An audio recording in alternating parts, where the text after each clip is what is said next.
গেল 5 আগস্ট শেখ হাসিনার নেতৃত্বাধীন আওয়ামী লীগ সরকারের পতনের পর সাবেক মন্ত্রী এমপি সহ রাজনীতিকদের মধ্যে অনেকে ভারতে পালিয়ে যেতে সক্ষম হয়েছেন। দেশটির পশ্চিমবঙ্গের রাজধানী কলকাতা সহ বিভিন্ন এলাকা এখন আওয়ামী লীগের নেতাকর্মীদের অভয়ারণ্যে পরিণত হয়েছে। তারা নিজেদের মধ্যে মোবাইল ফোনে যোগাযোগ করে সংগঠিত হন। তাদের জন্য সেখানে মনোরঞ্জনের নানা ব্যবস্থাও আছে।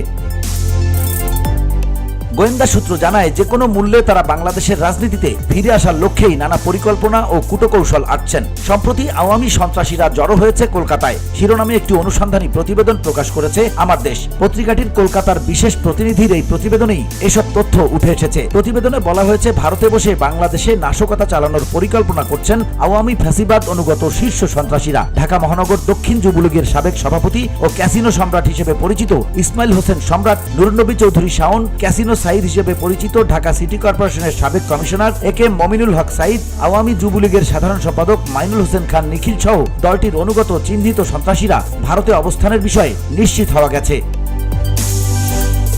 এছাড়া বেশ কজন সাবেক উচ্চপদস্থ পুলিশ কর্মকর্তাও রয়েছেন সেখানে। তাদের সঙ্গে আওয়ামী লীগের সাধারণ সম্পাদক ওবায়দুল কাদেরও সম্প্রতি যোগ দিয়েছেন। ওবায়দুল কাদের পশ্চিমবঙ্গে পৌঁছে ইসমাইল হোসেন সম্রাটের ফ্ল্যাটেই অবস্থান করছে বলে জানা গেছে।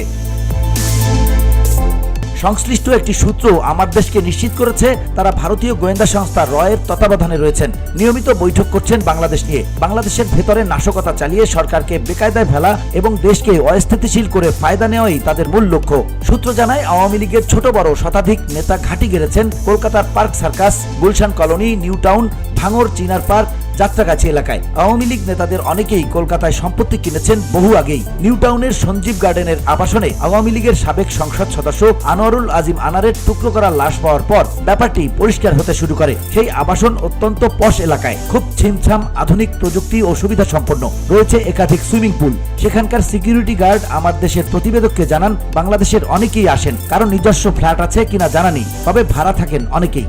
খোঁজ নিয়ে জানা গেছে গত 5 থেকে 6 মাসে সঞ্জীবা গার্ডেন এলাকারই বিলাসবহুল আবাসন পূর্তিভেদা ও 110-এ অনেক বাংলাদেশি আশ্রয় নিয়েছেন। তাদের মধ্যে হাই প্রোফাইল লোকও আছেন যারা কালো কাচের গাড়িতে চলাফেরা করেন। মাঝে মধ্যে তাদের দেখা যায় নিকটবর্তী অ্যাকোয়াটিকা পার্কেও। সেখানে দারুণ জলকেলির ব্যবস্থা রয়েছে। অ্যাকোয়াটিকা পার্কের এক কর্মী জানান বাংলাদেশের মানুষ আসছে, তাদের সঙ্গে আরো 2-4 জনও থাকেন।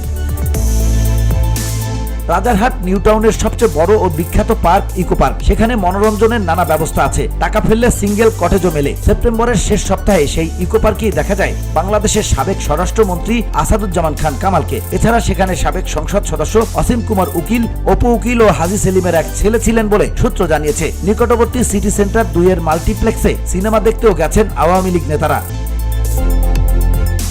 VOD Bangla news desk.